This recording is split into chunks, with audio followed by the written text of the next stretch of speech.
Meine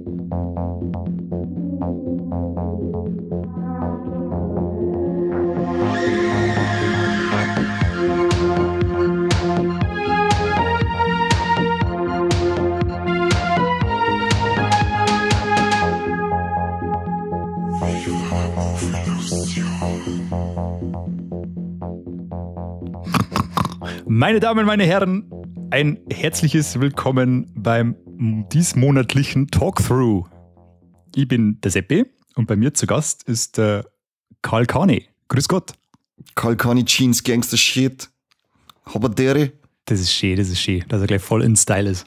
Ich bin gleich richtig im Style, ja. Ich hoffe ganz stark, also jetzt kurz mal die Info an Corby, der heute leider nicht dabei sein kann, aber diese Folge schneiden wird. Lass bitte das Grunzen vom Seppi vor der Begrüßung mit drinnen. Danke.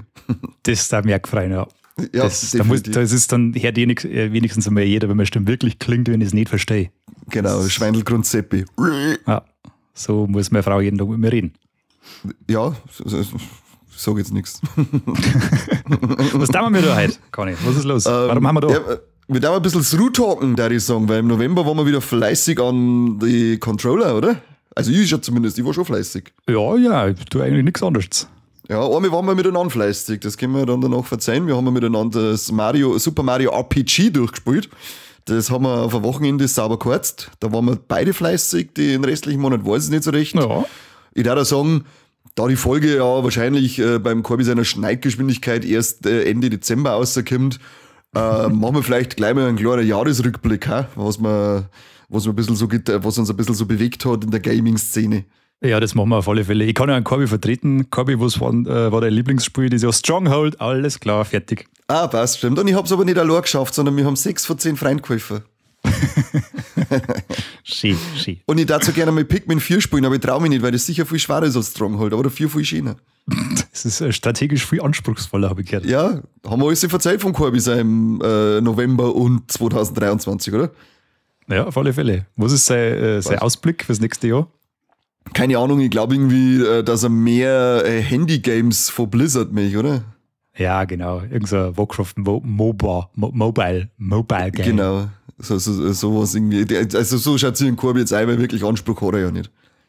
Ja, genau. Und recht gut kennen kann man ja auch nicht, also von dem her, das wird schon wieder passen. Ich wollte gerade sagen, das ist auch gerade so eine entfernte, flüchtige Bekanntschaft, die kann mir jetzt nicht wirklich so in ihrem eine versetzen. Ich kann nur sagen, dass er ziemlich unsympathisch ist, aber mein Gott. Ja, das hört man aber auch. Ja, das hörst bei jedem Satz, den er spricht, hörst du das aus. Aber er schneidet uns die Sachen, also beschweren wir uns nicht. Corby, ja. Schön, dass du da bist. Schön, dass du dich uns narrisch. Ja, schön, I love you. Ja, ich werde in Zukunft auch vor Freude auf den Boden pinkeln, wie es Hunde normal machen. Jetzt will ich den Seebrunze am Boni. Jetzt will ich den Seebrunze am Boni. Herrlich. Ja. Gut, genug in Nostalgie geschwelgt. Was ja, genau. Haben wir Aktuelles dabei? Du hast das schon gesprochen, Mario RPG haben wir. Da würde ich sagen, fangen wir mit dem an. Aber was haben wir noch? Fangen wir mit was Kleinem an, oder? Was Kleines? Also ihn auspacken? Hat aber gut in Form. Gefällt mir. Heute aber richtig gut in Form. Richtig. Also einen Kalauer nach dem anderen. Ich weiß gar nicht, wo es hernimmt die ganze Zeit. Ja, zügen aus das Waffel, das Mikrofon. Los geht's. Ja.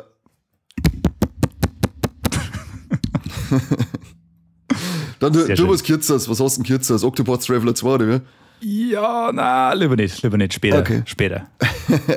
Das kommt halt bestimmt noch vor, aber. Ganz kurz, ich spiele es nämlich gerade wieder und da möchte ich kurz später mal was anmerken. Also nicht viel, aber ich möchte was anmerken dazu. Das finde ich mich komisch. Ja, da können wir gerne drüber reden, weil ich habe das in meiner Liste mit drin. Sehr schön.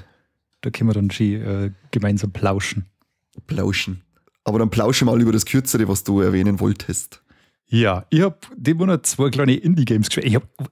Was mir aufgefallen ist, ich habe ein irrsinniges Fable für so ganz stupide Einer gegen alle Action, ist mir aufgefallen. Das im Fernsehen wie im Spiel, das taugt mir jetzt auch. Das kann gar nicht dumm genug sein.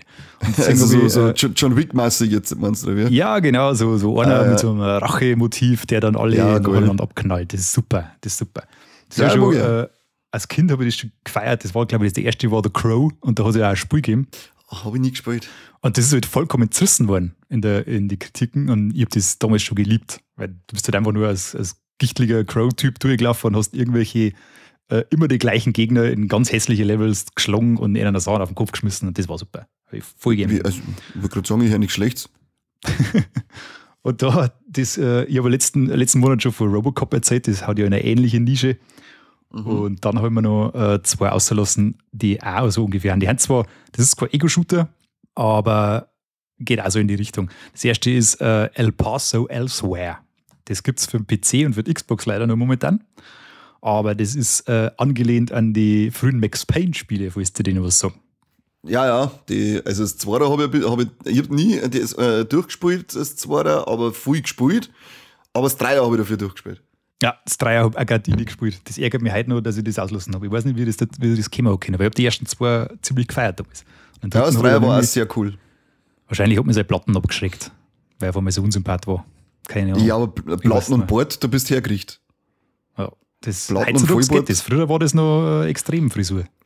Früher schon, aber heutzutage bist du, also mit Platten und Board bist du richtig hergerichtet. Also man braucht ein Vollboard, möchte ich noch mal kurz anmerken, nicht den komischen Board, den der Mike hat, der ausschaut, als hätte er Goschen an einen Auspuff gehalten, sondern einen richtigen Vollboard brauchen wir da. Glatze, Vollbart, dann bist du aufgestellt.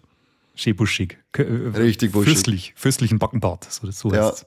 Der ist auch gut, ja, so einen richtigen Bismarck-mäßigen. Ja, der ist stark. Genau, wo haben wir El Paso Elsewhere? Das ist ein aktuelles Spiel. Es ist, glaube ich, erst im August oder so rausgekommen. Hat aber so Grafik wie N64-Spiel ungefähr. Also so aber 3D-mäßig, also so richtig Gesichtsflanken, so richtig grob schlechtige 3D-Gesichter, die sich halt auch nicht rühren und so. Also richtig stylisch. So wie Perfect Optimus. Ja, genau, so ungefähr. Geil. Aber aus Third-Person-Ansicht und mit halt aktuelle Effekte, also Licht und Schatten und so weiter, das schaut alles sehr gut aus. Und wenn bist du hinknallt und so weiter, alles auf dem aktuellen Stand. Und läuft halt auch viel flüssiger wie all die Spiele. Aber hat halt den geilen Style. Und du spielst da so einen schmerzmittelsüchtigen, Geisterjäger ist er nicht, aber er kämpft halt so ein bisschen als Übernatürliche. Und der ist halt voll fertig, so wie bei Max Payne halt auch. Der war ja auch immer eher so der Depri-Typ, der sich immer irgendwie so selber mit so Monologe quasi sein Schicksal immer so dargeboten hat, so zwischendurch. Ja, genau. Und das ist halt da auch der Fall und das liebe ich, das Film noch mäßige. Und der Typ, da hat halt jetzt gerade das Problem, dass seine Ex-Freundin die Weltherrschaft an sich reißen möchte, beziehungsweise die Welt zerstören möchte, weil das ist die Vampirkönigin Draculae. Saublöd. Das ist echt blöd. Und er ist natürlich der Einzige, der das jetzt verhindern kann. Und fährt dazu, also ihr Plan ist irgendwie vor irgendeinem schäbigen Motel in El Paso in der Wüsten irgendeinen gigantischen Strudel entsteht zum lassen, der irgendwann der Welt einsaugt. Und da musst du dann hin. Dann laufst du in das Motel rein und der Aufzug bringt dich quasi immer in ein neues Level.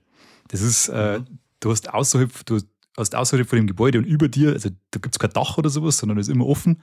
Da ist der gigantische Strudel. Und dann kannst du quasi, wenn du ein bisschen herhobst, kannst du über die Räume drüber schauen und so einen Schmarrn, was halt eigentlich nicht gewollt ist, aber das ist, ergibt sich halt dann durch die Technik.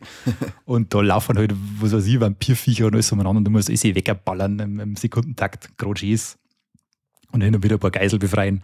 Also ganz simples Gameplay.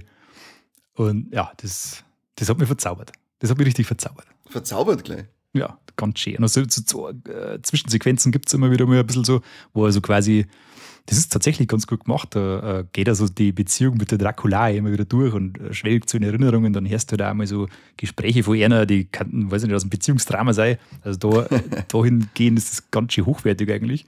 Und ja, das peppt den reinen Shooter zwischendurch ein bisschen auf. Aber geil. Kostet, glaube ich, auch schon. Nein, durchgespielt noch nicht. Ich bin irgendwo bei der Hälfte. Ich glaube, du hast 50 oder 60 Level.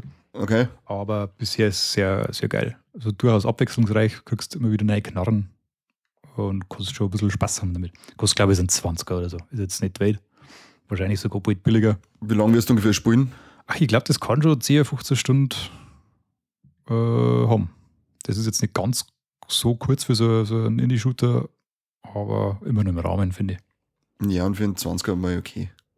Ja, da der so. Kann man schon mal machen. Da habe ich weniger gezahlt für mein Indie-Spiel. Was hast du gehabt? Ich hab mir jetzt endlich mal das Overcooked auslassen. Overcooked? Das habe ich schon sehr oft gelesen und ja, das war's dann auch. 100.000 Mal schon gelesen und wie toll und wie lustig das sein soll. Und es ist tatsächlich toll und lustig, vor allem wenn du ein bisschen Oxufer mit einem Kumpel spielst. Soll nicht heißen, dass ich das Oxufer gemacht habe, weil ich trinke keinen Alkohol, aber Nein, das heißt so Gerüchte besagen, dass es dann nur lustiger wird. Es ist halt völlig chaotisch, das Spiel. Oben blendest du immer die Gerichte ein und dann musst du das Zeug aus dem Fach lassen. Also sagen wir mal, du musst jetzt Burger braten. Dann gibt's eben Burger mit Tomaten, Salat und Fleisch oder nur Burger mit Salat und Tomaten und dann musst du das Zeug holen, dann musst du es schneiden, dann musst du das Fleisch abbraten, dann musst du das zusammenbauen, dann musst du es ausliefern, dann musst du die dreckigen Teller wieder abspülen und musst halt immer auf die Zeit eine gewisse Punktzahl erreichen. Gibt's halt dann 3 Stufen.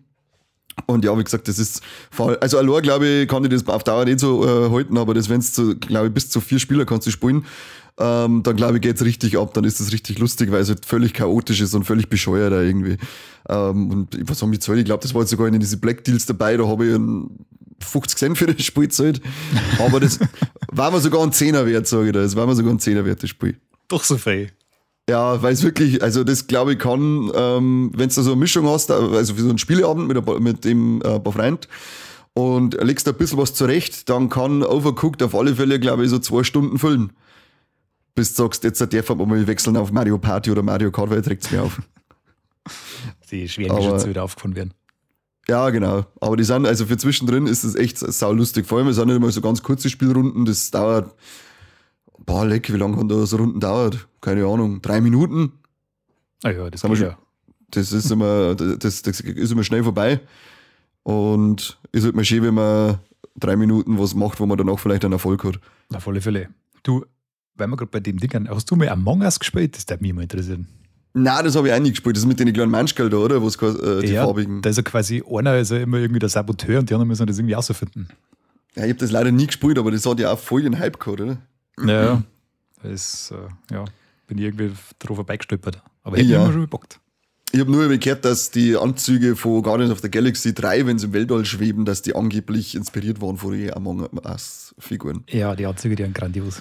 Die liebe ich. Aber ja, vielleicht sollten wir es uns mehr auf die Listen tun, hä? Haus auf. Machen wir. Kaufst es du? Ich hab das bestimmt schon. Irgendwo. Ich glaube, das war mal irgendwo beim PlayStation Plus drin oder sowas, oder? Sicherlich. War so eine typische Nummer.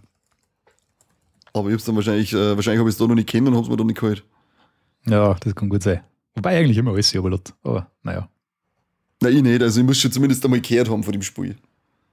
Ich nicht. Ich denke mal, mehr haben ist mehr gut. Das stimmt auch wieder, ja. Dann kann man sich noch mehr unter Druck setzen, weil man nicht fertig wird mit dem ganzen Zeug. Exakt. Das Beste. Ist richtig toll. Was hast du hast du nicht ein zweites Indie-Spiel gehabt, hast du gesagt? Ja, genau, das war also ein bisschen in die Kerbe geschluckt. Das ist My Friend Pedro Blood Bullets Bananas. Was sind das für Namen? Ja, das sind die besten Spiele überhaupt. Das ist, habe ich im Nachhinein herausgefunden, das ist schon steinalt, ich glaube von 2015 und war ursprünglich sogar mal ein Mobile-Game. Aber spielt sie auf der PlayStation grandios. Das ist ein Sidescroller. Und du wachst also auf namenloser Held, wachst du da in so einem Keller auf und dann weckt die so eine fliegende Banane auf und sagt so, hey, habe dir die, es mag zwar jetzt irgendwie komisch erscheinen, dass du mit einer fliegenden Banane sprayen musst, aber ich helfe dir jetzt aus dieser misslichen Lage raus. Und dann sagt er dann quasi, was du so machen kannst. Und das ist ja da so eine Styler-Ballerei. Du kannst da mit 2 Knarren gleichzeitig nach links, rechts oben schießen, also das bewegst du so mit den Joysticks. Und drehst die quasi, wenn du aber auf die schießt, drehst die mit einer Pirouette an die Kugeln vorbei oder machst einen Salto drüber und lauter so einen Scheiß. Musst halt, je stylischer du die Typen umbringst, desto besser. Und das Umbringen von den Leuten, das ist quasi manchmal Umgebungsrätsel. Also du musst die dann irgendwie auf eine bestimmte Art und Weise umbringen, dass du durch das Level durchkommst. Und wie zum Beispiel, du musst auf ein Skateboard springen, dann fährst du einen Ranken ab und dann musst so springen, dass das Skateboard den rechts unten da schluckt und du quasi einen Salto machst und links und rechts unten einen da schießt und der fliegt dann irgendwie von Schalter und dann geht die Tür auf oder sowas. Also super geil. Und da entspinnt sich halt dann auch so eine lustige Geschichte um den Typen. Ja gut, es ist jetzt nicht echt komplex, aber es geht jetzt ein bisschen darum, dass du nicht weißt, wer du bist und das dann im Laufe des Spiels ein bisschen erfährst. Und die Banane führt dich halt quasi so durch deine Amnesie zu dem, was du eigentlich wissen sollst. Und zwischendurch ist dann einmal voll das gestörte Level, wo es dann in der Welt, wo du eine Banane bist, da ist dann alles ganz, ganz freaky. Wie in einem Super Mario Level, auf einmal, das passt überhaupt nicht zum Rest, aber es ist entsprechend amüsant. Und aber bist dann im Weihnachtstreffen der Kopfgeldjäger, die haben dann alle Weihnachtspullis an und feiern da gerade und du möchtest auf die Party gehen und dann fällt dann auf, dass sie alle die suchen und dann geht es wieder voll ab. Also lauter so einen absurden Schmarrn. Und das kriegst du entweder umsonst oder für ein paar Euro. Und das macht 5-6 Stunden richtig Laune. Kann man sich mal überlassen. Ich mit dem kreativen Umbringer, das hört sich auch wie Bulletstorm. Kennst du das von der PlayStation 3? Ja, aber ich habe kein Battle dazu. Das war so ein unglaublich geiler Shooter. Jetzt bin ich nicht so der Ego-Shooter-Fan, aber das ist wieder mal einer gewesen, der mir richtig Spaß gemacht hat, weil du hast so Peitschen an der einen Hand gehabt und mit der anderen Hand die Knarre. Und dann war es jetzt so, zirk den Typen mit der Peitschen zu dir her, gib ihm dann einen Tritt, dass er wegfliegt und schieß ihm, während er wegfliegt, ins Arschloch. Und das waren dann Extrapunkte. Oder schieß ihm ins Sacki und schau, dass er dann explodiert und was weiß ich. Also das hört sich ziemlich ähnlich gerade vom Spielprinzip her, von dem kreativen Töten. Aber Bulletstorm war auch richtig, richtig geil gewesen, Bulletstorm. Habe ich viel Spaß mit dem Mist gehabt. Ich glaube, da war kommt da jetzt dann eine VR-Version davor irgendwann nächstes Jahr von Bulletstorm. Habe ich, glaube ich, letztes Mal gelesen. Ah, voll geil. Die musst du unbedingt holen. Kann spaßig sein. Die musst du dann unbedingt holen. Weil mir wird gerade schlecht beim VR spielen. Ach, das ist, weil du einmal mit einer PlayStation VR gespielt hast, da wird dann eben schlecht. Das alte Grafik. Ja, lass mich in Ruhe. Was Neues kann ich mir nicht leisten. Sag wieder die neue, hä? Magst du mal schauen? Ja, ich weiß genau, was dann passiert, wenn ich nichts sehe. Außer das Spiel. Das ist aber berührungsintensiv, er spielt mir am Sack. Das ist 4D, 5D. Ja, genau. Und dann hängt der Hund wieder unten drauf und du mit der Streichwurst daneben. Ekelhaft, ja. Schöne Bettel, ja. Schöne Bettel. Zauberhaft, ja. Oh, weiter im Text. Wie schaut's aus? Machen wir weiter in Texte. Ich war sehr fleißig, aber nicht nur das RPG mit dir durchgespielt, sondern ich habe auch Super Mario Wonder durchgespielt und du bist ja da auch fleißig vorgekommen, hast du gesagt. Ja, tatsächlich. Ich glaube, wie viele 6 Welten gibt's, oder? Ich meine schon, ja. Und 4, glaube ich, habe ich jetzt. Also den 5. Samen sehe ich gerade. Hast du immer alle Wundersamen im Level gesammelt und die Fahne auf der Spitze erwischt? Ja, nein. Okay, du bist ganz schön scheiße. Ja, ich bin einfach Hauptsache dabei sein. So. Wie möchtest du dann am Ende auf deinem Profil ein 100%-Zeichen mit grünen Haken haben? Mit Filzstift. Ah, okay. Dann hast du es ja dann machst du praktisch ähnlich wie ich bei dem letzten Level von dem Drecksspiel. Ja, genau. Erzähl mal, was die Sachen kosten hast. Weil ich sage, an sich muss ich sagen, es ist ja, also ich finde es extrem einfach, das ganze Spiel. Bis auf die Spezialwelten, da bist du dann endlich mal ein bisschen gefordert worden und dann denkst du so, okay, letzte Welt ist dann so Wunder Kasala, also sämtliche Wunder, die du irgendwann im Spiel mal erlebt hast, kommen da hintereinander und das ist schon ziemlich knackig, aber dann habe ich es doch irgendwie Mario-untypisch schnell geschafft, aber nicht passt, auf einmal wird nochmal eine Welt freigeschalten. Und dann geht's richtig ab. Das ist die scheiß Abzeichenwelt. Du weißt ja diese Abzeichen, die es da gibt, mit Ranke und Schwebehut und was weiß ich. Und dann musst du alle 9, ich glaube 9 sind es, oder? 3, 6, 10, glaube ich, sind es sogar, musst du die 10 so Abzeichenlevel hintereinander schaffen. Und die sind halt auf Anschlag schwierig. Und sie waren zumindest so nett, dass nach den ersten 3 gibt's ein Fandal und nach den nächsten 3 gibt's ein Fandal. Und dann musst du 4 im Stück schaffen und das letzte ist das Unsichtbarkeitsding und das ist, wo der Weibel durchtrat. Also ich glaube, das letzte Level, dass ich an die 300 Versuche eingesteckt habe in das Scheißding und am Ende habe ich es dann so gemacht, dass ich mir bei dem Unsichtbarkeitslevel da, wenn ich loslaufe und der Bildschirm fängt sich zum Bewegen und dann bin ich stehen geblieben, hat man dann so einen kleinen Marker an Bildschirm ohne Pick, damit ich weiß, wo ich ungefähr bin. Und das hat dann schon ganz gut funktioniert, aber hat immer noch nicht gelangt, weil du weißt ja nie, wie haut du bist. Mit den Scheißwolken, da kommst du halt auch nicht weiter. Und dann als Tipp für alle, die es dann vielleicht auch noch irgendwann machen wollen, der Knopf, mit dem du diese Sprechblase rausholst für einen Multiplayer, der ist dein bester Freund in diesem Level. Wenn du das Mackerl unten hast, weißt du, wo du horizontal bist und mit dem Mackerl Drucker, schauen, okay, dann wieder die Sprechblase drucken. Und so bin ich dann endlich durchgekommen durch dieses Dreckslevel. Ich war schon, da war ich schon gescheit fertig teilweise nach dem Ding. Ich habe mich aber selber dabei ertappt, dass ich es geschafft habe. Ich mache gerade so viele Versuche, bis ich wirklich kurz vorm Rage Quit bin und dann mag ich nochmal dann hier auf. Und das hat mir auch geholfen, dass kann man das als 100%er Pro-Gamer mit seinem Gewissen vereinbaren, dass man dazu so schäbige Tricks greift? Weil es anders nicht geht. Was mäht denn da unsichtbar durch das Dreckslevel? Diese ganzen Plattformen, das sind nur Plattformen, die wegfedern und die sind dann teilweise ja gleichzeitig noch dran. Also das ist wirklich, das ist wieder so, und es ist halt auch noch das Letzte, weißt du, wenn da das Leben ausgängen, dann machst du nochmal alles von dem ganzen Dreckslevel von vorne und ich habe gesagt, nein, auf gar keinen Fall, ich suche mir, irgendwas muss ich machen. Und es ist ja selbst mit diesen Hilfsmitteln, ist es ja nicht gleich geschafft, weil das musst du ja immer noch ein bisschen üben dann, dass das funktioniert. Ja, die anderen Level habe ich dafür so oft gespielt, da bin ich blind durchgelaufen. Also wenn ich mal irgendjemand Hilfe brauche bis zum Unsichtbarkeitslevel, kann ich alles spielen.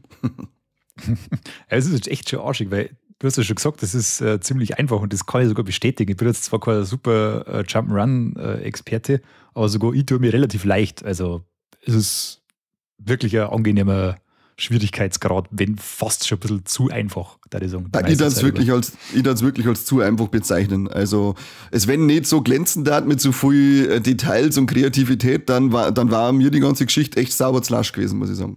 Das ist wo. So finde ich es halt voll geil, weil die Mimik von den Manschkerl, die hast du sonst, sowas hast du eigentlich relativ selten, vor allem in so Mario-Dingen, aber da, wenn du eine Schildkröte in der Hand hältst und die fängt dann an zum Zittern, bevor es wieder aufgeht, dann siehst du in die Gesichter von den Figuren schon, was los ist. Je nach unterschiedlicher Geschwindigkeit verändern sie die Mimik und die Körperhaltung von den Manschkerl, auch die Mimik von den Gegner, wenn sie auf die zugängen, wenn sie dann grantig anschauen und so ein Mist, oder wenn sie da schreckern, weil sie runterfallen und so. Also ich finde das unglaublich gut gemacht. Damit die Bläme, die wir schmatzen, wenn du länger dort stehen bleibst, dann fangen sie öfter zum Rennen mit dir an.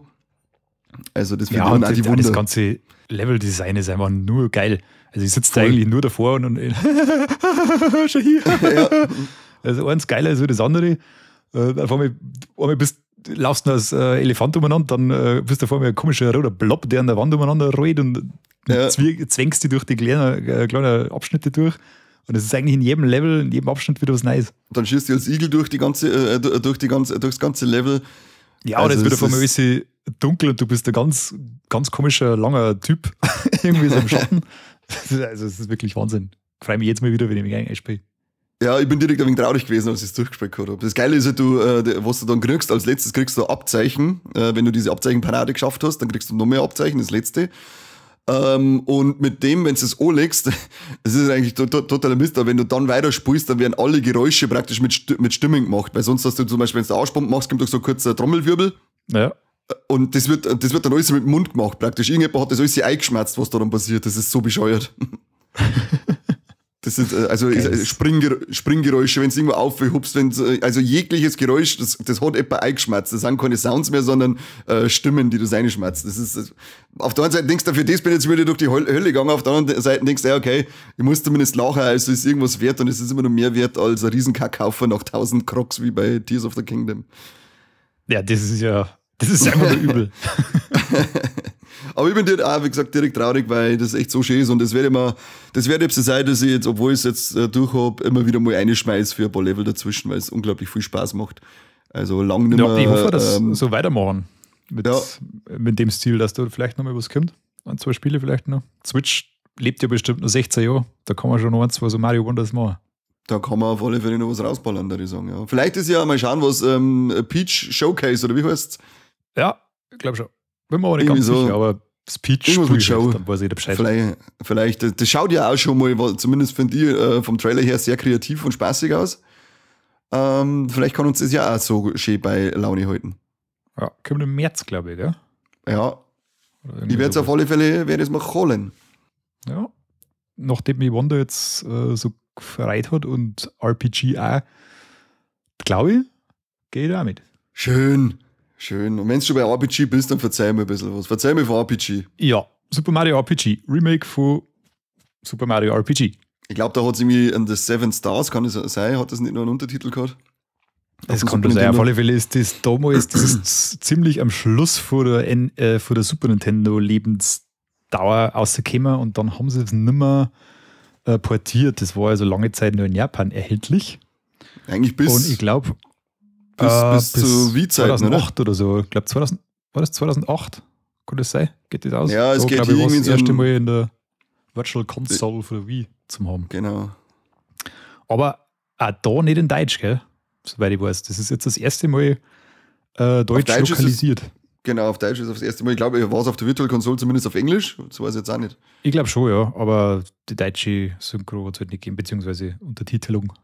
Ja, und jetzt erstmals hier in einer überarbeiteten Version für den Nintendo Switch erhältlich seit.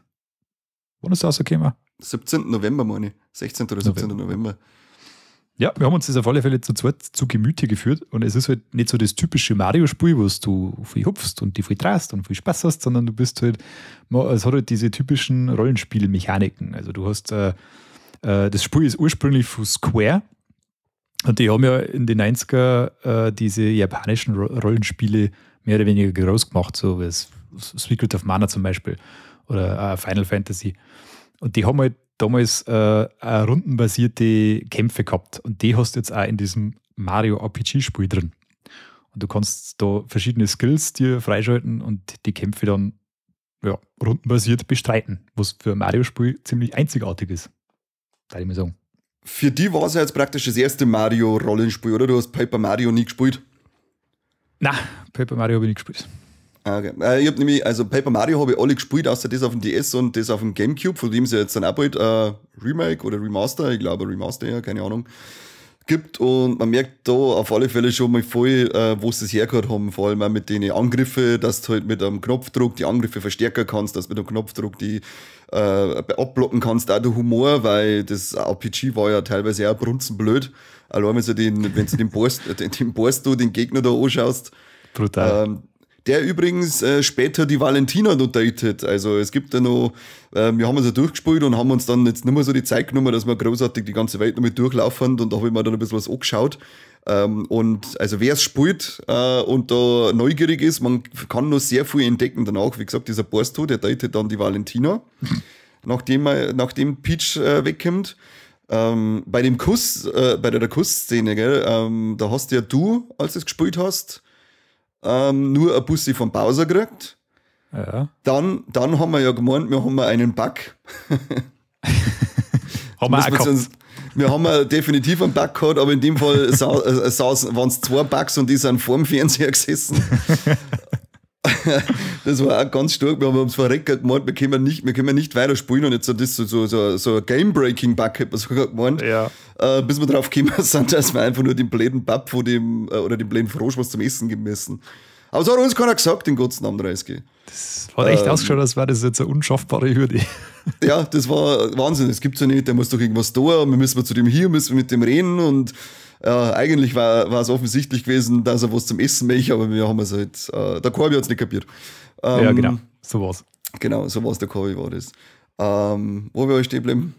Ja, wir genau. haben nämlich einen Corby dazugeholt, dass er uns hilft. So. Das ist das System umgekehrt. Ja, genau. Und dadurch hat es dann erst einen Bug gekriegt. Das war vorher eigentlich einwandfrei. Und ja, mir hat das für die, was haben wir gebraucht, 13 Stunden, mir hat das unglaublich viel Spaß gemacht, das Ding. Es schaut schön aus, vor allem die Zwischensequenzen sind ja wirklich richtig schön geworden. Und man merkt eben zwar, finde ich, so von der Levelgestaltung und merkt man eben schon auch, dass das ein altes Spiel ist, aber es funktioniert trotzdem für mich nur einwandfrei. Ja, einzig die Sprungmechanik, weil es kommt eher selten vor, dass du ein bisschen Geschick an den Tag legen musst, aber es kommt vor und da ist es halt schon schwierig, weil du hast ja diese so isometrische Ansicht und der läuft halt nur so in bestimmte Richtungen eigentlich. Das ist jetzt nicht so wirklich super 360 Grad, du kannst in alle Dinge bewegen, sondern das ist immer ein bisschen schwierig abzuschätzen, ob du jetzt quasi auf dem Raster, auf dem Unsichtbaren, auf der richtigen Häme bist. Also, dass du die Schlucht quasi auch wirklich überqueren kannst. Du weißt nie genau, bist du jetzt gerade dran oder bist du ein bisschen schief dran. Das ist manchmal ein bisschen nervig gewesen. Aber das ist irgendwie der Perspektive geschuldet auch. Ja, aber allgemein Springen ist allgemeiner Scheißdreck gewesen. Auch wenn wir sagen, bei den Kämpfen gibt es so einen Supersprung oder so, da springst du auf deinen Gegner drauf und du musst immer im richtigen Moment auf A drücken, dann wiederholst du den Sprung und er ist das Maximum beim 14 Mal und dann sollen wir das 100 Mal machen und wir haben das auf diese ganzen 13 Stunden nicht über 14 Mal geschafft. Das ist einfach ein Ding der Unmöglichkeit, brauchen wir keiner verzeihen und alle Videos, die es angeblich dazu gibt, die sind fake. You are fake news, sage ich. So ein Scheiß. Das ist mir absolut das Rätsel, wie das gehen soll. Also, keine Ahnung. Ich bin mir hundertprozentig sicher, dass ich nichts falsch gemacht habe, du Scheißspiel. Also, was soll das? Null, Eigentlich. also wir haben da wirklich keinen Fehler gemacht. Also, erst hat es einen Bug und dann hat es noch einen Sprungbug auch noch, ein Game-Breaking und einen Sprungbug. Was soll das? Ja, im schlechtesten Zustand vor einem Nintendo-Spiel ever. Wahnsinn, ja. Also die letzten Pokémon-Spiele, die haben direkt geglänzt. Was auf alle Fälle, was wir mir aber sogar auch gefunden haben, waren schöne kleine Easter Eggs an wie heißt F-Zero beim Nitro Toad, der hat hinten Figuren gehabt vom Fire Stinger und vom Blue Falcon und von dem Airwing, mit dem der Ding ja umeinander fliegt, eigentlich der Star Fox. Und beim Borsto, der ja erst die Peach daten möchte und dann die Valentina datet, da liegt eine schöne Samus Aran-Figur umeinander. Da haben wir wieder gedacht, ich möchte auch gerne so eine schöne Samus Aran-Figur. Und man kann übrigens Link und Samus, die schlafen später mal entweder in dem Hotel bei der Kirche oder im Schloss, das weiß ich nicht mehr, aber die kannst du später auf alle Fälle schlafend und mal vorfinden. Das ist ja irgendwie cool, aber irgendwie ja creepy. Irgendwie schon, ja. Du gehst dann ein und da machen sie, glaube ich, auch nur irgendwelche spieleigenen Geräusche. Aber die hätte ich gerne noch gefunden, auf alle Fälle. Die hätte ich gerne noch selber gesehen. Aber mein Gott, so hat man halt YouTube-Käufer. Peach hat anscheinend in dem Zimmer ein Dildo versteckt. What? Weil so hast du, weil du gehst in das Zimmer und da ist dann hinten ist da so ein Schrank, und du kannst die drücken und dann kommt der Schwamm alleine und sagt, dass man das liegen lassen soll, lass liegen und isst lieber einen Pilz oder so, sagt er auf alle Fälle. Und später, wenn Peach wieder da ist, dann kannst du reingehen und dann sagt sie ja wieder, hey, was möchtest du da, meine Nachkommode? Also, was versteckt die da schon da drinnen, was man nicht sagen darf? Es muss ein Dildo sein. Das ist ja schräger Kinderhumor. Ja, definitiv, ja. Meinst du, dass die so One-Up-Dildos hat? Oder meinst du, nein, das waren eher Buttplugs, gell? Ich weiß nicht. Zerstör meine Kindheit nicht. Jetzt Kim, jeder wollte doch schon mal bei der Peach Motorboot fahren. Also bitte. Nicht? Nein, um Gottes Willen. Ja, okay. Dann ja nicht. Die heilige Peach. Sind wir wieder soweit. Ich fand, was da aber auch so Mario-typisch war, ich fand, es war an sich jetzt auch wieder nicht, ist nicht sonderlich schwer, wobei man muss schon, bei manchen Kämpfen muss tatsächlich ein bisschen strategisch vorgehen, weil sonst kann es sein, dass du deine Manschgal gleich relativ schnell wegbolzt, aber der Schluss, der war dann wieder, da vor mir zirkt es wieder Vollgas so vom Schwierigkeitsgrad her. Ja, das stimmt. Das komplette Schloss und dann da unten noch bei dem und dann kommt ein Gegner nach dem anderen und immer mehr. Sie sind wenigstens so gütig, dass du am Schluss zwar noch mal einen herstellen, der da ein bisschen was verkauft, aber bis du da mal hinkommst, da war es schon manchmal so, dass ich sage, jetzt wird es voll kritisch hier, ob wir dann noch durchkommen oder wieder von vorne fangen. Aber ja, es ist eine Mario-Eigenheit seit eh und je und warum sollte sich das bei den Rollenspielen ändern, dass die letzten Level immer das Balancing komplett über Bord geschmissen worden ist. Ja, das ist schon echt ein bisschen komisch, weil du die meiste Zeit läuft es halt so durch, du hast dann so ein bisschen deinen Rhythmus, du weißt so, welche Skills, wann du einsetzen möchtest und wenn du mal so richtig drin bist, dann ist es eigentlich keine große Herausforderung. Und auf einmal macht es dann so BAM und jetzt kannst du schauen, was bleibt so quasi. Jetzt musst du wieder richtig hier klotzen. Zuerst denkst du die ganze Zeit, ja, schöne Lernkurve, ich komme richtig schön rein und auf einmal fick dich. Du kannst überhaupt nichts. Schau dir an. Nix, du bist der schlechteste Spieler aller Zeiten, du bist so schlimmer als der Corby. Ich weiß auch nicht, was dieser Nazi-Scheiß sowieso bei den Mario-Spielen. Aber so muss ich sagen, ist echt schön gewesen, dass man im Oktober ein unglaublich tolles Mario-Spiel gekriegt hat und im November gleich nochmal ein unglaublich tolles Mario-Spiel neu geliefert hat. Die haben beide Male so dermaßen abgeliefert für mich, dass ich mich schon richtig auf das nächste Spiel freue. In dem Fall eben Peach, wie wir vorher gesagt haben. Weil es kann nichts falsch gehen. Alle guten Dinge sind 3. Ja, das muss jetzt einfach nur gut laufen. Dann sollen sie es lieber verschieben, bevor sie es nicht super machen. Nein, da ich auch sagen, lieber warte noch mal 1-2 Monate, hab dafür perfekt Spiel in den Händen. Was mich immer noch interessieren hat, ich weiß nicht, ob wir bei den Hörern irgendjemanden, der das Original gespielt hat, weil laut dem verrückten Internet hast du ja, also du kannst das Remake jetzt kannst du auf unter 10 Stunden durchspielen. Aber das Original hat, was hast du gelesen, zwischen 25 und 30 Stunden Spielzeit? Ja, also viel mehr. Mich würde einfach interessieren, an was liegt dieser extrem riesengroße Unterschied? Also ich vermute mal, dass einfach der 30 Mal so langsam gehen hast können oder so, sonst kann man es eigentlich nicht vorstellen. Ja, nicht, weil sie haben ja nichts rausgenommen, meine, es ist jetzt alles ziemlich gleich geblieben. Gut, du kannst aber auch nicht immer, also bei den How Long to Beat Angaben, die haben jetzt auch nicht immer so 100%ig akkurat, würde ich mal sagen. Weil das nicht, aber man kann sich schon immer ein bisschen richten. Aber das ist halt eine Differenz von 15 bis 20 Stunden. Das ist schon heftig, ja. Weiß ich nicht, was da los ist. Ja, müssen wir uns anscheinend das Original einmal holen und spielen. Unbedingt. Das ist ein Ding auf der Switch, auf der virtuellen Super Nintendo-Konsole nicht drin?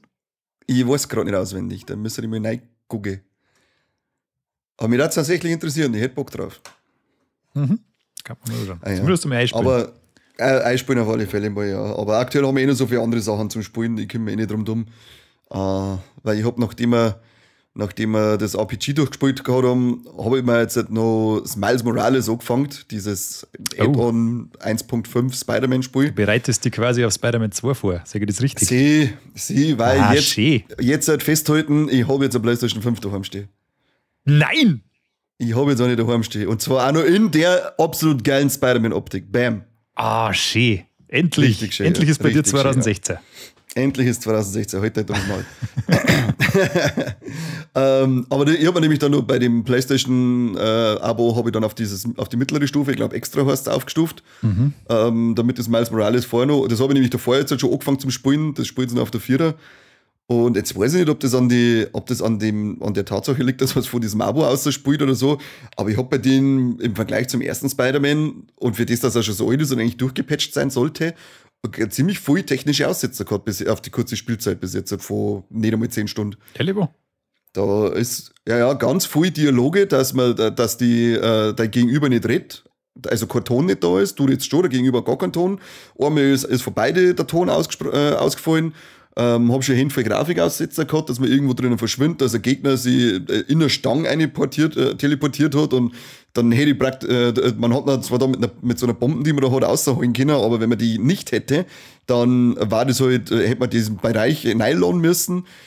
Ich bin da echt sehr verwundert, aber ich habe da eigentlich vorher überhaupt nichts erklärt, dass Miles Morales irgendwie technische Patzer gehabt hätte. Ich kann es mir echt irgendwie nur erklären, dass das an dem liegt, dass man es vom Abo außerspielt, dass dann vielleicht sagen, ja, okay, da kriegen es gerade die Mongos, wenn sie es nicht gescheit kaufen. Also ich weiß nicht, was keinen Unterschied machen. Eigentlich darf es keinen Unterschied machen, aber ja, das ist mir bisher aufgefallen, aber ansonsten ist es unglaublich gut auch. Das erste Spider-Man habe ich ja schon geliebt, das glaube ich habe ich auch mal wieder auf Platin gespielt gehabt. Und bei dem ist auch das Spielgefühl, hast du sofort wieder drinnen, das Schwingen durch die Städte ist so unglaublich geil umgesetzt, das kannst einfach Stunden machen, ohne dass es langweilig wird. Sie haben halt dann auch mit Miles Morales, der ist ja frisch ins Spider-Man-Business eingestiegen und jetzt haben sie da seine Unsicherheit auch richtig umgesetzt, wenn du einen Gegner mit so einem Stealth-Kill oder Stealth-Schlag ausschaltest, dann ziehst du den Tee. Der Spider-Man hat dann nicht den Tee gezogen und dann ohne Kinkt und du kippst nach hinten und musst wieder da fangen, wenn du irgendwo aufspringst, dann verliert er auch noch das Gleichgewicht der Wengel. Es ist zwar vom Kämpfer her eigentlich das gleiche wie beim ersten Teil, aber die Moves und so weiter sind komplett unterschiedlich. Fühlt sich deswegen auch nochmal viel geiler an, vor allem mit dieser Venom-Attacke, wenn du da diese Elektroschläge und so machst. Also es ist wirklich eine sehr geile und sinnvolle Erweiterung zum ersten Spider-Man und ich bin schon unglaublich gespannt auf Spider-Man 2. Ja, da glaube ich, hast ein wunderbares Spiel vor dir, was man so liest und was man so hört. Das ist richtig, richtig toll. Und auch nicht so ausartend lang, was ich gehört habe. Es ist so ja für eine Open World, irgendwas habe ich gelesen, dass du das sogar inklusive Platin auf 30 Stunden schaffen kannst. Ja, das ist ja vernünftige Zeit. Braucht ja kein Mensch, braucht mehr. Das ist richtig schön. Ich weiß ja noch, das Einser, das habe ich tatsächlich auf 8 Stunden durchgespielt. Das habe ich bei dem New Game Plus. Bin ich dann einfach nur durchgefetzt, habe nichts mehr sammeln müssen, weil ich es davor schon gehabt habe. Und das war halt noch so eine extra Trophäe eben auf New Game Plus und auf der schwarzen Stufe, glaube ich, durchspielen. Und das habe ich trotz der schwarzen Stufe, habe ich da gerade 8 Stunden gebraucht. Das ist, du kannst mich gemütlich auf den Samstagnachmittag durchheizen. Das, wenn ich gewusst hätte, dann hätte ich es vielleicht sogar schon lange mal da. Ich habe gemeint, das wäre viel größer. Nein, also wenn du alles sammelst und so weiter, dann natürlich, aber da bist ja, du nicht so. Nicht. Eben, und du musst zwar ein bisschen sammeln, weil du da so bei den Nebenaufgaben kriegst halt du so Marken und mit denen kannst du dann deine Anzüge und deine Fähigkeiten und so weiter aufleveln. Aber du musst ja nicht alles auf 100% machen und gut, bei dem New Game Plus, da habe ich halt alles mitgenommen vom ersten Mal. Jetzt war es natürlich noch mal um einiges einfacher, weil ich halt alles gesammelt, ich habe halt davor schon einfach alles gehabt und komplett aufgelevelt gewesen. Aber ich denke, dass du das trotzdem auf 12, 13 Stunden auch durchspielen kannst, wenn du jetzt neu anfängst. Ja, cool. Dann, naja gut, ich habe eigentlich schon einen anderen Plan für Weihnachten. Ich möchte mir Alan Wake 2 einballern.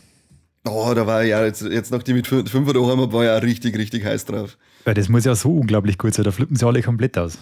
Ich habe jetzt auch in der Play 5 einen Test drüber gelesen und das ist einfach, da ist der Schleim gerade noch so ausgetropft, weil es so voll Schleim und das so gut ist.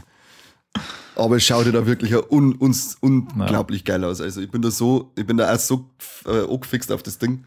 Kann man vielleicht miteinander machen. Ja, müssen wir aber auf alle Fälle das 1 vorher durchspielen, weil ich bin da bin ich immer so ganz strikt. Ich werde irgendeine Fortsetzung spielen, wenn ich den ersten Teil gespielt haben. Aber der war ja doch immer bei die Plus-Abo, beim Abo dabei. Den haben wir beide schon, ja. Ja, den können wir mal schauen, was man da Zeit ungefähr investieren muss und dann kann man mal wieder so ein Wochenende mit Alan Wake oder so verbringen. Vielleicht hat der Corby dann auch mit Zeit für uns und spielt mit. Ja, genau. Der Ausbüchser, der... Ja, geht mir richtig auf Nüsse. Gut. Dann habe ich noch Call of Duty Modern Warfare 3 gespielt. 4 von 10 in Play 5. 4 von 10. Ich glaube, ich bin der einzige auf der ganzen Welt, der die Kampagne geil Kampagne. Ja, das war ein reiner Kampagnentest und da haben sie gesagt, das ist 4 von 10, weil das einfach ein Witz ist, weil ich fand es zwar lustig, weil sie gestimmt haben, dass Call of Duty sonst immer mit der Kampagne überzeugen konnte. Ich denke mir so, diese Scheißdinger waren immer auf 5 Stunden durchgespielt. Was möchtest du von mir? Ich habe das auch, ich habe jetzt nicht viel gespielt, ich glaube, ich habe 2 oder so gespielt oder höchstens 3 und das war immer gleich vorbei und so ein Snack zwischendurch so. Ja, genau. Aber das ist ein richtiger so Snack zwischendurch, den kannst du auf 3 Stunden durchspielen, gell, die Kampagne. Ja, 3 oder 4 Stunden oder so. Das passt, das taugt. Mir hat das gefallen. Das war so richtig dummer Scheiß. Richtig schlechte KI-Gegner. Eine Story, die, gut, ich kenne mich mit dem Universum auch nicht aus, muss ich auch dazu sagen. Ich weiß nicht, wer die Leute haben und von was die ganze Zeit reden. Aber, also, weiß nicht, hohler Scheiß halt. Gute Popcorn-Unterhaltung. Also, Fast and Furious zum Schießen. Bei einer 3-4 Stunden Kampagne für einen 70 € Vollpreistitel ist es jetzt schon eine Frechheit.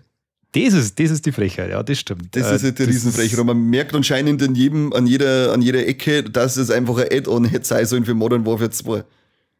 Das kann sein, das kann ich aber auch wieder nicht beurteilen, weil ich halt das auch nicht gespielt habe. Aber das glaube ich sofort, ja. Also das Gesamtpaket, was sie jetzt abgeliefert haben, ich habe jetzt oft vom Multiplayer schon ein paar Sachen gelesen, das sind ja auch, gibt es ja auch viele kleine Kritiken. Das Gesamtpaket, was sie abgeliefert haben, ist nicht sehr gelungen. Aber wie gesagt, wenn man nur wie ich alle 15 Jahre ein Call of Duty spielt, dann hat man auch mit dem Spaß. Ja, das glaube ich. Da kann ich dann auch Spaß damit haben, aber ich warte da immer, bis sie mal wieder umsonst im Abo drinnen sind. Da habe ich zum Beispiel auch dieses World at War das letzte Tag gespielt, weil mir dieses Weltkriegssetting aber gefällt. Und aber ich habe auch mit dem Multiplayer auch gelesen, weil sie anscheinend insgesamt, 0,8 neue Karten eingefügt haben und der Rest ist alles die Wiederverwertung aus Modern Warfare 2. Das Einzige, was anscheinend standardmäßig gut sein soll, ist das Waffenhandling, der Waffensound, die Optik davon. Ja, das ist schon geil. Sie haben halt anscheinend in Modern Warfare 2 damit überraschen können, weil so viele Figuren aus den alten Teilen, ich glaube aus Ghost und aus den alten Modern Warfare Teile, die von 2000, schlag mich tot, wann waren das? 2007, 8, 9, so halb wieder eingeführt haben, aber dass sie jetzt halt hier sogar erzählerisch irgendwie so weit weg sind, dass das halt auch nicht gut weitererzählt worden ist, diese Geschichte von Modern Warfare 2, die zuerst gut war. Darum soll das anscheinend, wenn man jetzt das Gesamtding betrachtet mit Vorgänger, dann ist das anscheinend ein riesiger Reinfall, das ganze Spiel. Ja, gut, erzählt ist da überhaupt nichts. Also normalerweise, wenn du irgendeine Fortsetzung spielst oder sowas, da kennst du zumindest irgendwann einmal ein bisschen aus, aber da hast du keine Ahnung, wenn du den Vorgänger nicht gespielt hast, weißt du überhaupt nicht, um was das geht. Und das ist auch total Hanebüchen-mäßig. Also, schon Rotz, aber irgendwie lustig. Das ist doch der Base, glaube ich, soll sogar wieder der sein aus den alten Modern Warfare-Teile von der PlayStation 3 noch.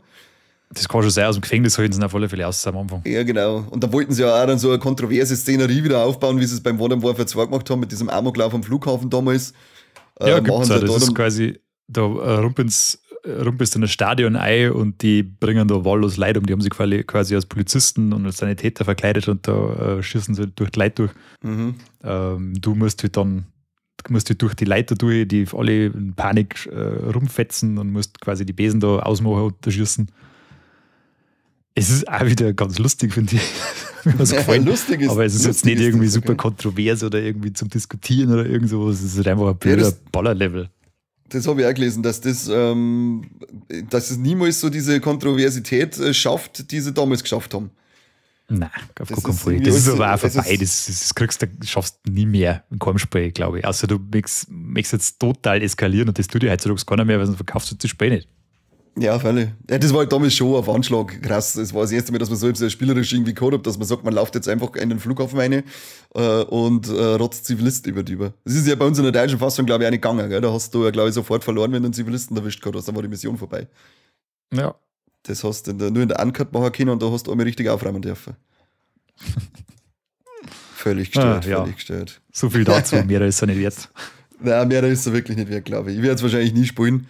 Drum hau ab mit dem Scheiß und machen wir mal einen kleinen Rückblick, oder, auf 2023, Seppi. Was hat denn die so bewegt? Ja, ich hab mir 2 Spalten auf meinem Notizblatt gemacht und da habe ich Tops und Flops Spalte. draufgeschrieben. Und ich mache jetzt einfach so hin und her, weil es halt fast gleich viel. Okay. Jetzt fange ich mit dem Flop mal an. Also das ist jetzt nicht gewertet, also alle Flops sind gleich beschissen und alle Tops sind gleich super. Okay. So ungefähr.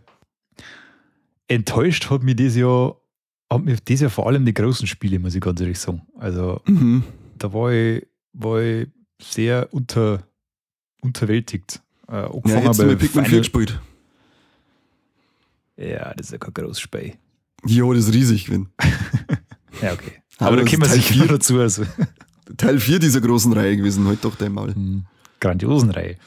Ja, zauberhaft. Jedenfalls habe ich das Jahr das erste Mal in meinem Leben ein Final Fantasy gespielt und ja, ich habe die Demo gespielt und habe mir eigentlich nichts dabei gedacht und habe die Demo gespielt und habe mir gedacht, ja leck, es ist geil.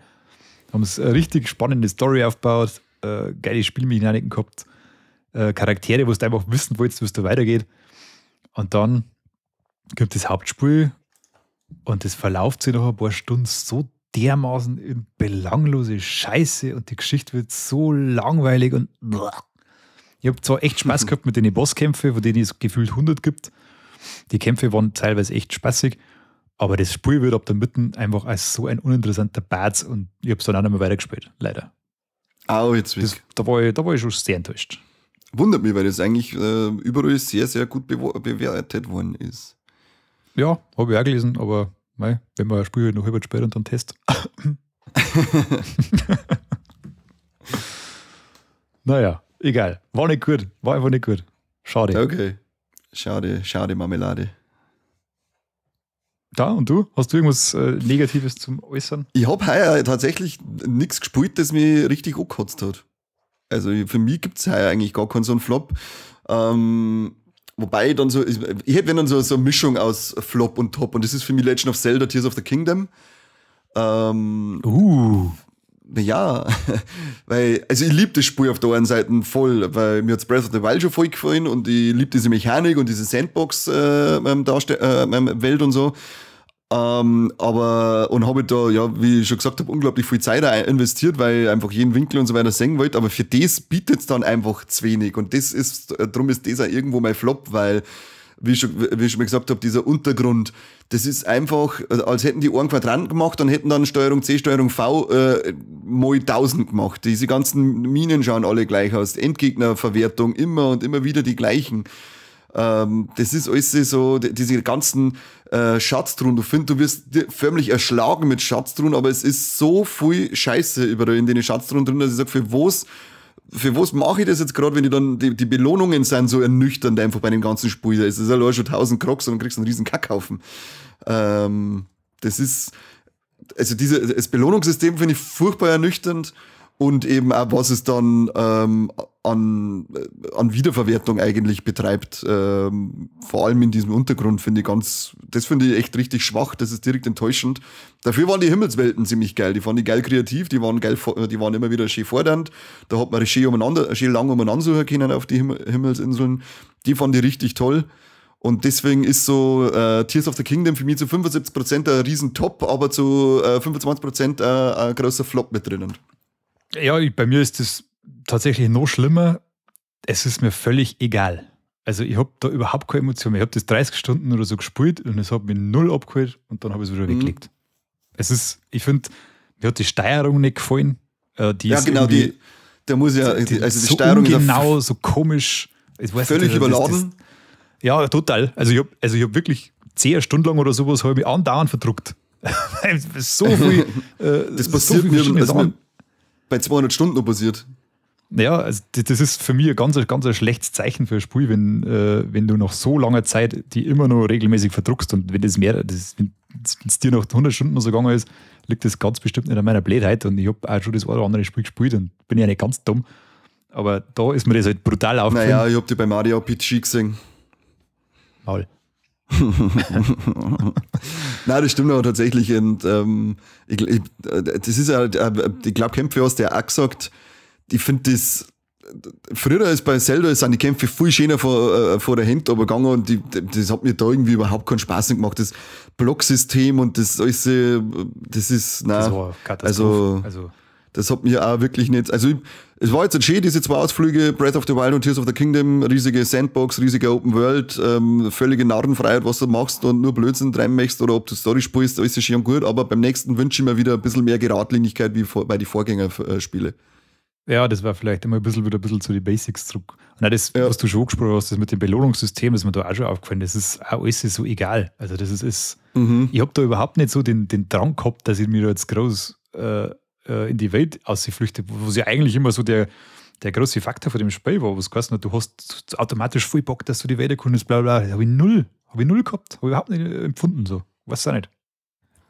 Ja, das habe ich an sich jetzt schon gehabt, weil mir halt das allein schon gefällt, diese ganzen bekannten Sachen wieder zum Treffen, weil Zelda halt auch da vor allem mit der riesigen Nostalgiekeule glänzen kann, in denen ich spiele. Das macht mir unglaublich viel Spaß. Aber ja, wie du schon sagst, dass du eigentlich hast du überhaupt keinen Bock, dass du einiges und diese Schatztruhe jetzt halt rauskämpfst, weil die Herausforderung kann nur so groß sein. In der Regel ist es ein Scheißdreck da drinnen. Ja. Da hätte ich mir öfter mal gewünscht, dass man richtig krasse Waffen kriegt, dass man sagt, man hat Waffen mit längerer Haltbarkeit, man hat Waffen mit noch krasseren Schaden. Das war mal so etwas gewesen, ich sage, okay, da habe ich richtig Bock drauf. Gut, Rüstungen findet ihr einen Haufen, aber die meisten sind halt auch so Larifari-Rüstungen, die sind halt optisch immer ganz cool zum Anschauen. Die aber zum Aufwerten kann dann auch schon wieder ein Mordsgrinding ausarten, wenn du da gibt's ja 3 Drachen, die rumfliegen und dann brauchst du von dem einen brauchst du ein Horn, von dem anderen brauchst du eine Kralle und von dem dritten brauchst du eine Schuppe. Dann fliegen an dem einen falsch vorbei, dass du ihn falsch erwischt, dann hast du das falsche Teil gekriegt. Das ist zeitaufwendig ohne Ende, dass du die Rüstungen richtig auflevelst. Kommt dann auch noch dazu, dass du nicht einfach mal eine findest, dass du sagst, okay, die suche ich jetzt, weil die ist geil, die ist nämlich von Anfang an gleich richtig mächtig. Also Belohnungssystem bei Zelda war aber, glaube ich, bei Breath of the Wild schon so, das war nie wirklich befriedigend.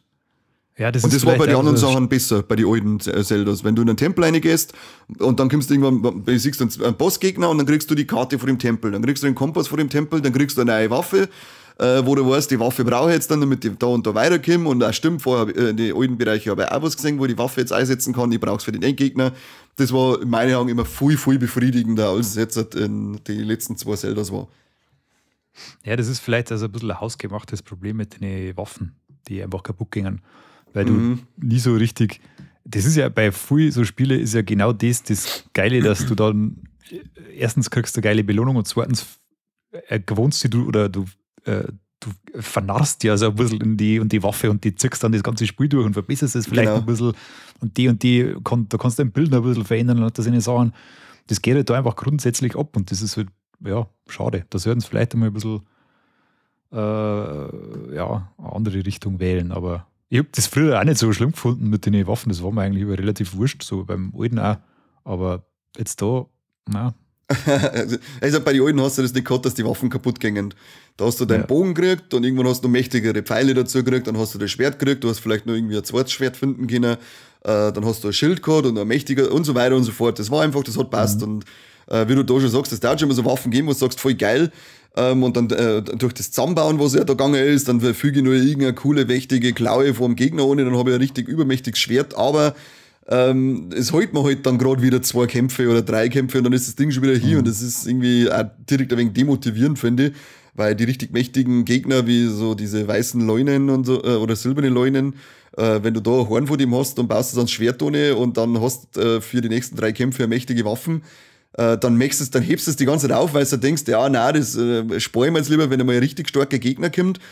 Aber am Ende des Tages sind die Gegner bis auf diese Leunen irgendwie auch nie so übermächtig, dass du sagst, da brauche ich das jetzt und dann hast du es durchgespielt und hast die Waffen eigentlich nie hernehmen können. Ja, geil. Deswegen sage ich, also ich finde die Spielwelt finde ich voll geil, die ist richtig schön, man kann nicht wirklich überall was erleben. Wie oft ich irgendwo hingelaufen bin und gesagt, ich mache jetzt nur noch schnell diesen Punkt da hinten und laufe aber dann 3 Stunden durch das Drecksspiel, weil dann bewegt sich da hinten was und raschelt da was, dann schaust du da noch hin, okay, das noch gefunden und zack, wieder 3, 4, 5, 6 Stunden runtergehauen. Aber am Ende des Tages waren da schon viele Sachen dabei, die mich gestört haben und deswegen ein gemischtes Top und Flop, dieses Zelda. Ich würde mal empfehlen, Elden Ring zum Spielen. Das ist so schwer, das mag ich nicht. Das ist so schwer nicht. Das ist nur eine Frage der Herangehensweise. Ja, eben. Wenn es ein Korbi geschafft hat, schaffe ich es auch. Also kann es nicht so schlimm sein. Aber das hat halt all die Sachen, die du jetzt angesprochen hast, macht das halt besser. Und das ist halt einfach, das kann man eben nicht absprechen. Aber irgendwann einmal, weil das ist ja auch wieder so 100-Stunden-Klopfer und ich mag gerade nicht so viel große Spiele spielen. Kommt auch darauf an, wie du das spielst. Du kannst es auch auf 60 Stunden oder so spielen. Das ist einfach, es ist immer nur bei dem Spiel kommt ganz viel darauf an, wie du das machst. Aber ich werde jetzt wahrscheinlich gerade aktuell in ein weiteres Highlight von mir, das ich jetzt wieder angefangen habe, weiter zum Spielen noch 50, 60 Stunden einstecken müssen. Das ist Octopath Traveler 2. Ja, bitte. Das machen wir gleich aufhören. Dann kann ich es endlich abschließen. Dann können wir Resümee ziehen. Das passt, ja. Ja, ich bin gerade schön am Herzen. Also ich bin wieder richtig drinnen. Wenn du mir so lange Pause wie bei mir eingelegt hast, dann tust du schon ein bisschen schwer, dass du wieder reinkommst, aber dauert nicht lang, dann bist du wieder voll drin. Bin jetzt bei 40 Stunden und ja, es ist einfach, Octopath Traveler ist einfach eines der schönsten Spiele, die es gibt für mich. Das schaut so schön aus, es spielt sich so schön, es ist so schöner Sound, aber ich finde es einfach so geil, du, mit der Throne, die ist ja eine Diebin, und das ist das, was ich vorher ansprechen wollte, finde das mir so fragwürdig, wenn du dann in so bettelarme Gegenden kommst und ihre Fähigkeit ist ja, Leute zu bestehlen. Und dann kommst du in so bettelarme Gegenden, wo es heißt, ja, die verhungern alle und haben nichts zum Essen und was tust du raubst das aus. Ja. Das kann man doch, gut, man kann natürlich ja selber sagen, hey, ich bin nicht so ein Arschloch, ich nehme einen Würst an der Partitio, einen Händler und dann kaufe ich einer die Sachen ab, aber warum sollte ich? Bin ich bescheuert? Ja, natürlich. Das macht ja keiner. Aber das finde ich so geil bizarr. Was ist denn das für eine scheiß Fähigkeit? Leute Sachen abkaufen. Ja, toll. Ja, es geht ja wirklich nur bei diesen Sachen, wo es dann heißt, Rauberfolg von 3% und so. Ja, okay, dann zahl ich halt was. Ansonsten raube ich ja diese bettelarmen Scheißpenner aus. Ich bin ja einer, der Pennern auf der Straße kein Geld gibt, sondern aus einem Becher rausklaut. Und das Spiel Octopath Traveler 2 fördert das noch bei mir. Unbedingt, ja. Kann ich nichts machen. Nein, aber das ist auch eins meiner Highlights. Spiel, ja. Auf alle Fälle steht auch auf meiner Liste. Aber dem Spiel haben wir schon sehr viel Zeit gewidmet und wenn wir es dann tun, werden wir das auch nochmal da. Da werden wir ihm schon auf alle Fälle noch mal ein paar Sätze widmen, ja. Bestimmt. Ich hab mir noch 2 Remakes aufgeschrieben, die mir dieses Jahr wirklich gut gefallen haben. Das eine ist Dead Space und das andere ist Resident Evil 4. Resident Evil 4 sogar als das Spiel des Jahres nominiert, gell? Ja, finde ich auch zu Recht irgendwo. Also ich habe das letzte Mal schon mal gesagt, macht wahnsinnig viel Spaß. Ich habe früher die Resident Evil Teile eigentlich lieber mengen, weil es mehr Survival-Horror waren. Aber mit diesem Remake, da haben sie das ganze Gunplay und so weiter, das ist so gut, das ist so auf den Punkt und das macht so Spaß, sie da durch diese Gegnerhorden zu ballern. Richtig schön. Hat auch so eine geil dümmliche Story, man kennt die ja schon vom Original. So B-Movie-Trash-Style ist manchmal einfach unfreiwillig lustig und das macht einfach Spaß, hat mir gut gefallen. Hast du komplett durchgespielt? Yep, ich habe es komplett durch. Ich habe auch einen DLC gespielt, den darf ich auch nicht empfehlen, der das Hauptspiel gut gefunden hat, weil der macht auch nochmal viel Spaß. Du spielst dort Ada und du hast nochmal ein bisschen einen anderen Twist, die hat nochmal ein bisschen andere Fähigkeiten und du siehst dann auch nochmal ein paar Sachen, weil im Hauptspiel bist du ja der Leon und Ada kommt immer mal wieder irgendwie so von der Seite daher und im DLC siehst du halt da quasi, wo es ihr Pfad war durch die Geschichte vom Hauptspiel und das ist auch nochmal richtig geil. Kann ich eine uneingeschränkte Empfehlung aussprechen, da die ich mir auf alle Fälle mal holen. Oder das halt mache ich. Das mache ich, aber ich hab's letztes Jahr erst für ein Gamecube das Original noch durchgespielt gehabt. Und jetzt mit meiner PlayStation 5 haben wir noch das Resident Evil 8 in der Complete Edition mitgenommen, aber das 4er Remake steht auf der Liste, weil ich fand da schon die Remakes von Teil 2 und 3 überragend gut. Ja, war dann beim 4er am Ende auch wieder diese geile Einblendung, dass illegales Kopieren des Spiels durch die Gesetze in Raccoon City verboten ist und bei Wiederhandeln wird es durch Stars geahndet. Das ist mir jetzt nicht aufgefallen, nein. Das ist am Ende vom Abspann vom Original ist dann diese Meldung nur einblendet worden, das war ganz witzig. Ja, kann schon sein, aber mir ist jetzt nicht aufgefallen. Ja, das andere ist das Dead Space Remake. Und das ist auch wirklich sehr gelungen. Das ist halt noch deutlich mehr Horror für Resident Evil 4. Also der Action-Anteil geringer. Du bist halt vor allem nicht so mächtig, du hast nicht die ganz so viele Waffen und so weiter. Du musst da schon ein bisschen taktieren, was du die Hammen da erledigst. Und du hast ein unglaublich geiles Sounddesign. Also das Spiel, wer eine PlayStation 5 hat und das PS5-Headset mit 3D-Klang unbedingt hernehmen. Das ist richtig geil. Weil Gott, das habe ich daheim, da stirb ich. Sehr gruselige Atmosphäre auf alle Fälle. Und bei dem ist es aber so, das ist nicht ganz so durchgehend geil wie Resident Evil 4. Das ist irgendwann so im letzten Drittel, hast du ein paar so Level drin, wo du denkst, boah, jetzt wird es mir echt ganz langsam zu blöd. Weil da haben ganz viele so Fetch-Quests. Da ist das kaputt, dann musst du das drum holen. Dann riechst du das, dann merkst du, auf der anderen Seite ist das hier. Dann musst du das drum holen, musst das richten. Und so geht es dann die ganze Zeit dahin. Und das merkst du so richtig, dass das einfach nur gestreckt ist. Das ist eine richtige Spielzeitstreckung dann am Schluss aussieht. Das ist ein wenig schon original noch. Ja, aber allgemein, also richtig geiles Remake. Wer das Original super gefunden hat, der feiert dieses natürlich ohne Ende. Da hätte ich auch Bock drauf, weil das Original habe ich schon. Das glaube ich war so, das zweite Spiel, was ich auf Platin damals gespielt habe. Da hat es mir dann ein bisschen Code. Da habe ich dann richtig kurz. Und das wollte ich noch mit dem zweiten auch machen, aber da war dann irgend so ein Mist, dass man gerade, was weiß ich, 3 Mal im ganzen Spiel speichern darf. Da habe ich habe jetzt keine Zeit, dass ich mich jetzt mal, oder keine Lust, dass ich mich jetzt mal, was weiß ich, 8 Stunden am Stück hier sitze und dann erst wieder speichert. Was ist das für eine Kack-Trophäe? Da habe ich es dann bleiben lassen. Ja, das braucht kein Mensch. Genauso wie ich es bei Death Stranding bleiben habe lassen, das ich ja heuer durchgespielt habe endlich. Wollte ja auf Trophäe spielen, Platin, aber habe ich dann doch nicht gemacht. Aber das ist zwar jetzt schon was Älteres, aber für mich hat es ja dieses Jahr stark begleitet und ich freue mich unglaublich auf den zweiten Teil, weil das so bizarr wie dieses Spiel ist, so geil finde ich es aber auch. Vor allem die Geschichte, die Figuren, also richtig gut. Ich finde dieses Gameplay an sich, also das Strecken auserfinden, wirst du am geilsten Geek-Kunst, dieses Austüfteln, welche Beladung das du schaffst und was dann vielleicht nur irgendwie mitnehmen musst, dass du die Strecke dann auch überwindest und dann auch in den Schneegipfel, das ist alles so, weiß ich nicht, einfach so eine komische Art und Weise intensiv, das habe ich in keinem anderen Spiel jemals erlebt und das macht das Spiel einfach besonders. Du kannst sagen, über das Spiel, was du magst, das ist einzigartig. Das ist wirklich einzigartig, ja. Das ist also ich war ganz früh, haben sie immer so als DHL-Simulator abgestempelt und haben sie im Prinzip auch irgendwo recht, aber das Spiel hat so unglaublich viel mehr zum Bieten, wenn ich mich wirklich mal drauf einlasse und nicht gleich vor Anfang an umeinander bock, sondern mich ja wirklich mit dieser Mechanik auseinandersetze und da ist ja so viel Zeug dahinter, dass da selbst, ich glaube, ich habe 50 Stunden oder so hab ich gespielt gehabt und da waren trotzdem noch so viele Kleinigkeiten, die gar nicht auf dem Schirm gehabt, die ich noch machen hätte können. Das ist unglaublich, was das Spiel nicht zum Bieten hat. Und mir fällt doch noch ein Flop ein, den ich heuer zwar gespielt habe, das ist auch was Älteres, aber ich habe ja endlich mal das Darksiders 3 durchgespielt. Ja. Und für das, dass die ersten 2 Teile, die fand ich ja mega geil, das war ja so ein bisschen so Legend of Zelda für Erwachsene, kannst du ein wenig sagen, weil es ein bisschen so das gleiche Prinzip gehabt hat, von der Spielart her, aber das Dreier ist mir so auf die Nüsse gegangen. Die Story war zwar voll cool, aber spielerisch war das, ich glaube, ich habe das dann sogar in den einfachsten Modus abgeschalten, damit ich nur nicht die Story durchlaufen muss und dann mehr Ruhe habe davon, weil es mich echt richtig, richtig angenervt hat. Und das fand ich schade, weil ich mich richtig gefreut habe drauf, dass ich endlich die Darksiders-Reihe fertig spielen kann. Jetzt brauche ich zwar noch das Genesis, das ist ja eine ganz andere Spielart, aber ja, das Dreier hat mich jetzt erst einmal ein bisschen abgeschreckt, dass ich Darksiders eine kleine Pause gönne. Das bleibt mir dann, was nicht durchziehen kann, weil es der vorletzte Teil kacke ist. Ja, aber den anderen, also ich werde es schon noch durchziehen, aber ich brauche jetzt erstmal eine Pause, weil ich habe es schon daheim, auch umeinander steht, das Darksiders Genesis. Darum wird es auf alle Fälle noch in die Konsole wandern. Ja, ich habe das ja festgestellt, dass ich wahrscheinlich eine Pause von AAA Open World Spiele mir genehmigen werde. Oh ja.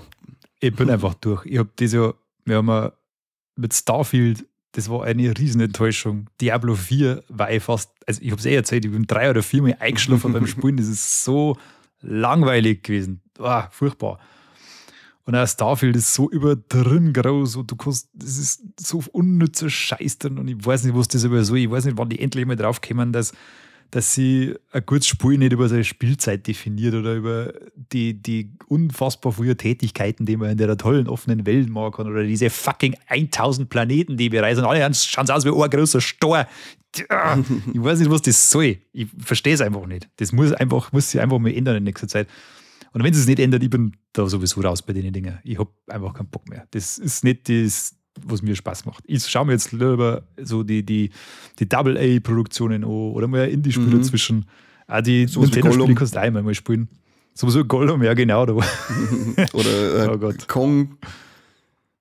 Was, oder? Kong war ja auch so ein Highlight. Oder jetzt das neue Walking Dead, was rausgekommen ist. Das muss ja auch ganz bezaubernd sein. Sehe die Sachen lieber mal. Ja, die sind so kleine charmante Snacks zwischendurch. Ja.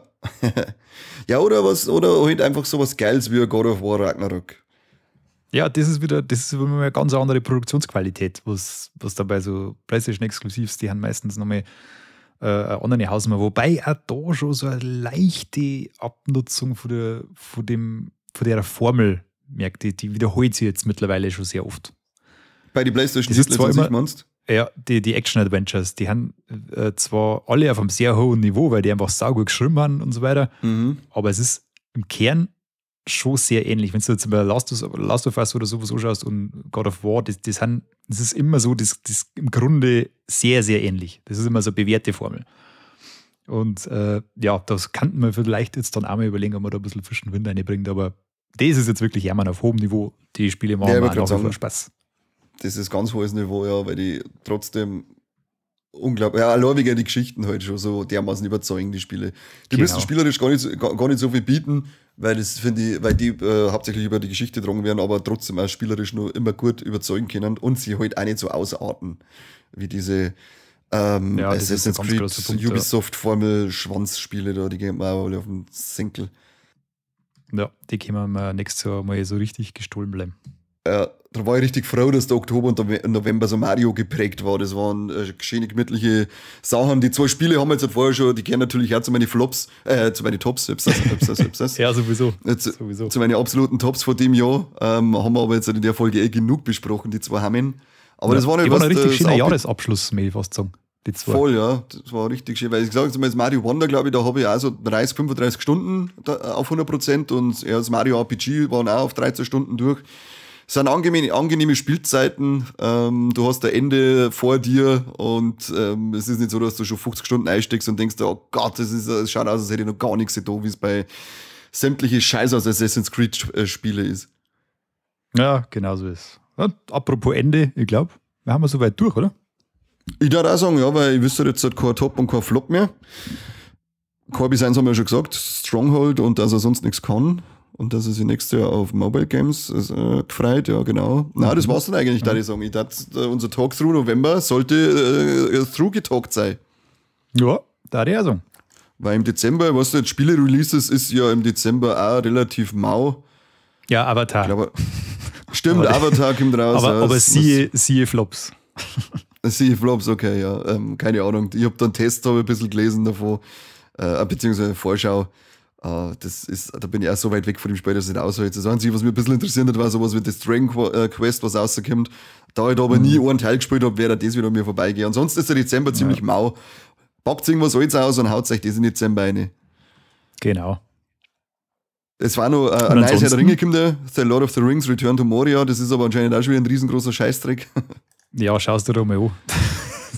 Sind wir raus. Nein, wie gesagt, holt euch was Altes, holt irgendwas von eurer Pile of Shame ober und macht das im Dezember. Da habt ihr jetzt mal Zeit, wenn es nicht mit 48 gute Releases zugeschissen worden seid.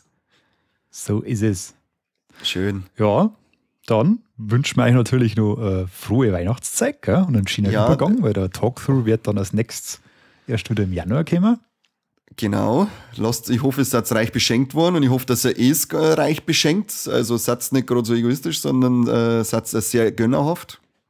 Ihr kennt einer Familie und einen besten Freunden und noch ungefähr 5000 anderen völlig Fremden, zum Beispiel das Steady-Abo von Viva la Movolution schenken. Da kommt man immer recht weiter. Genau, das ist nämlich jetzt Weihnachtszeit. Da freut sich jeder, wenn er unter dem Baum vor mir ein Dreier-Abo von Viva la Movolution hat. Ja, da hat er auf alle Fälle in Erwägung gezogen, wenn ich Hörer war. Ja? Definitiv, also ich das. Ja. Ja. Sehr schön, das ist gut. Ja, dann haben wir es soweit. Verabschiede uns, Seppi. Wie macht der Corby das immer? Irgendwas mit bester Podcast der Welt. Podcast, dann irgendwie so der Welt. Genau. Und ich sag dann irgendwie so, nicht auf der PlayStation 5.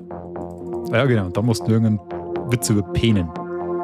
Genau. Und ich muss noch ein Top einfügen, Pikmin 4 habe ich vergessen. Ah ja, Pikmin 4. Pikmin 4. Beste. Das ist jetzt so praktisch unser Post-Credit-Scene. Ein weiteres Top von Kanye ist Pikmin 4. Boom. Macht es gut, merci fürs Zuhören und auf Wiederschauen. Servus.